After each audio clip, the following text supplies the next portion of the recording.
Hello everyone, my name is Dia Zaghari and I'm a final year medical student from Jordan. I am currently in the United States for rotations to gain clinical experience.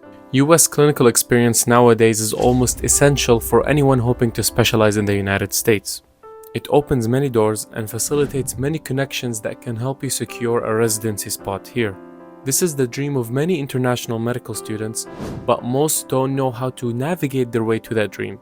So this is a vlog-style educational video documenting my experience here, while also sharing vital information about everyday life to help you make the most out of your experience.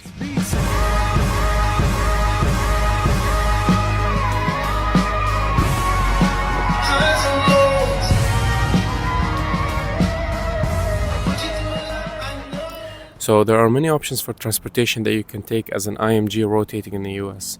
So you can take Ubers, you can walk if the hospital is close enough, you can bike if the weather allows for it. You can also take public transportation in the form of buses or any other transportation. Some people even rent out a whole car to drive to the hospital, but obviously this is going to be more costly and you need to have an international driver's license. What I personally use in Michigan is a service called SmartFlex. What SmartFlex is it's a public transport service that acts like an Uber. What I mean by that is that you actually order a car and it's still public transport and it's very cheap. For example, a typical Uber from my house to the hospital takes about $12 to $15. But with the SmartFlex service, I get to ride a car almost by myself, most of the time by myself, and it literally costs $2 every time. The catch with this service is that you typically have to order the car 20 to 40 minutes before you actually want to ride. So you need to plan it well in advance. Also, you can't always depend on it because it's not always available. So you have to check if it's available first before you can order. In my experience, it's half of the time it's available, half of the time it's not. You just have to refresh for a couple of minutes. And then most of the time there is a available ride for you. And the service is not available everywhere. So for example, in Michigan, it's available here in Dearborn, but it's not available in Detroit. So that's also something to consider.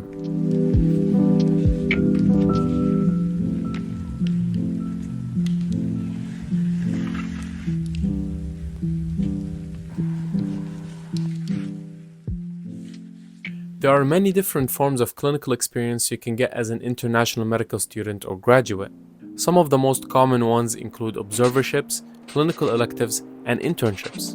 Now, the level of experience you get can be very different depending on the title of your clinical experience. For example, clinical electives typically give you much greater and more applicable skills compared to, say, an observership. But with that said, you can still make the most out of your rotation regardless of the title. This is because one of your biggest goals should be securing a strong letter of recommendation from a doctor you attended with. And this letter can vouch for you as a prime applicant once you ultimately apply for residency.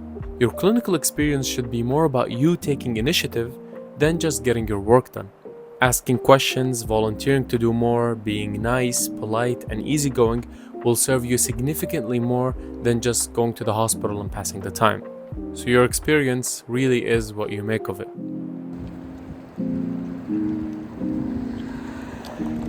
So just to give you an idea of what what we do in the hospital is typically about, we've just finished our morning round.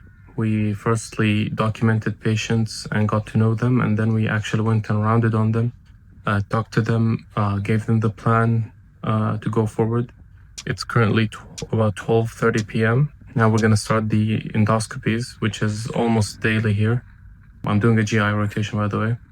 So endoscopies typically range from around 7 patients to 12 or 15 or so. And it differs each day, but our doctor is very good and very quick, so he gets done with most of them very quickly. After that, we're going to do our afternoon round, which is checking back on the same patients and seeing any new patients and seeing if they improved on the given regimen. So that's the update here. And this is what a typical day here looks like.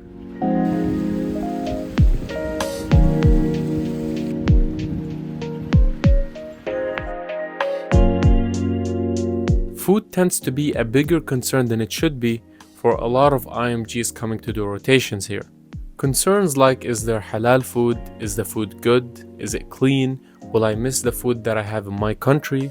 Thankfully, most, if not all of these concerns have their solutions here. There are a lot of halal options, and there are plenty of restaurants that specialize in foods from overseas countries, so chances are your country is one of them.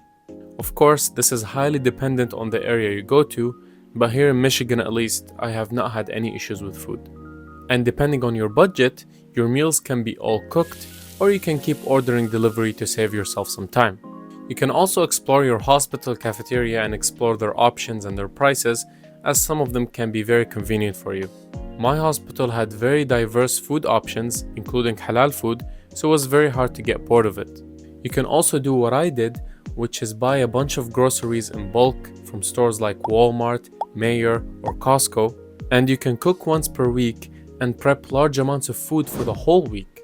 I bought these disposable meal prep containers and just used them to store each meal. This way I saved money, time, and I don't have to do much dishes, which is always good. So the food aspect is up to you and your budget to decide. Housing is also another thing where your experience will vary greatly depending on how much money you are willing to spend.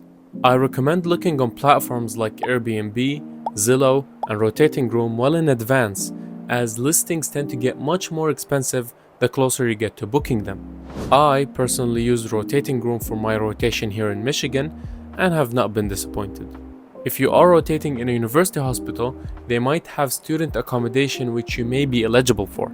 Although these tend to be on the pricier side, they are more convenient in terms of distance and safety. Some students also take hotels for the duration of their stay. I personally don't have much experience or knowledge regarding this, but I just thought I would mention it for anyone willing to explore this option. You should also keep in mind whether or not you can live with other people, as roommates are to be expected in many housing options. While it's true that you're traveling for the purpose of gaining medical experience, it can be very tempting to try new things and explore the new country. Taking a bit of time to do some tourism can be quite a fun activity to do. Again, what you do here depends heavily on your budget. If you're going to main tourist attractions where you pay a lot of money, it can be a bit unsustainable. You also have some other budget-friendly options.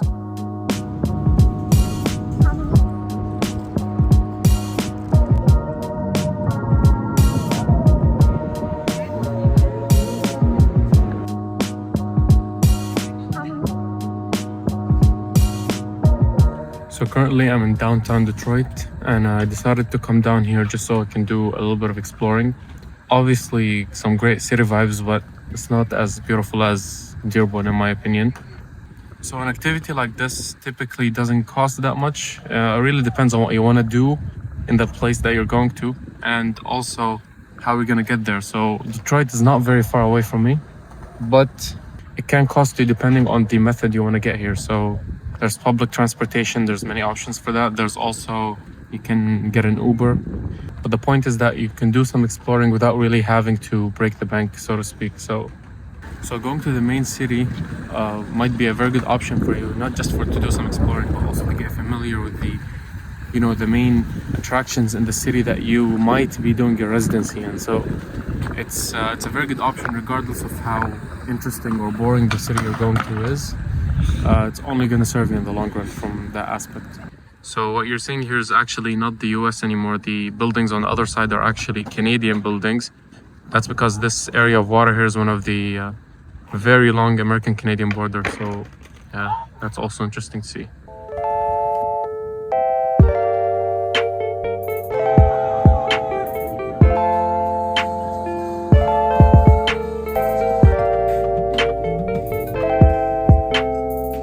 It is crucial for you to keep track of your budget as early as possible, because you can lose track and spend a lot very quickly. Compared to other countries, the most basic of goods and services here can cost a lot, so keeping some sort of budget tracker can be very helpful. Even something as simple as going out to temporarily change your workspace, you should be mindful of that.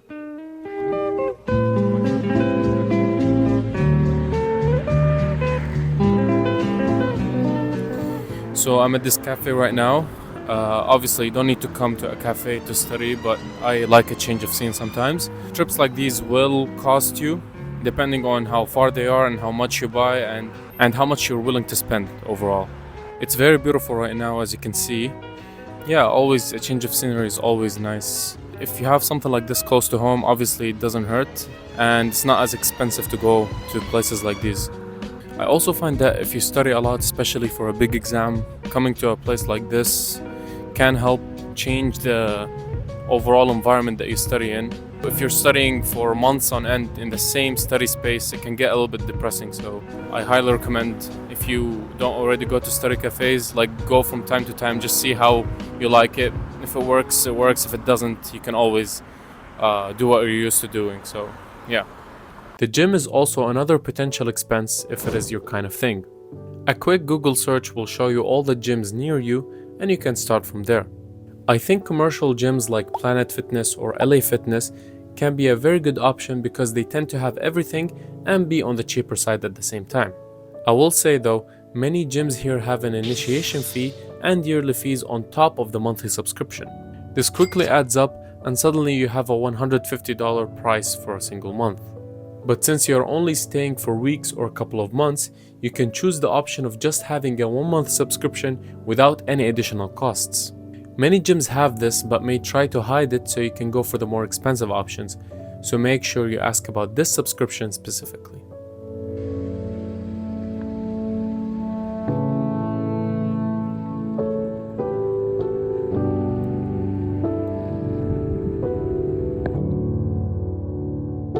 Coming here to the States can be a very intimidating and costly endeavor for many students and IMGs.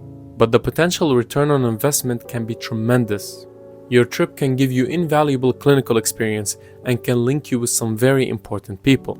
It can help you match into residency, become a specialist, and spark a very fruitful career. I hope this video provided at least some value for someone out there thinking of taking this road. This is my first long-form video, but I have many shorts on my channel that you can check out. Please let me know what you think and have a great day.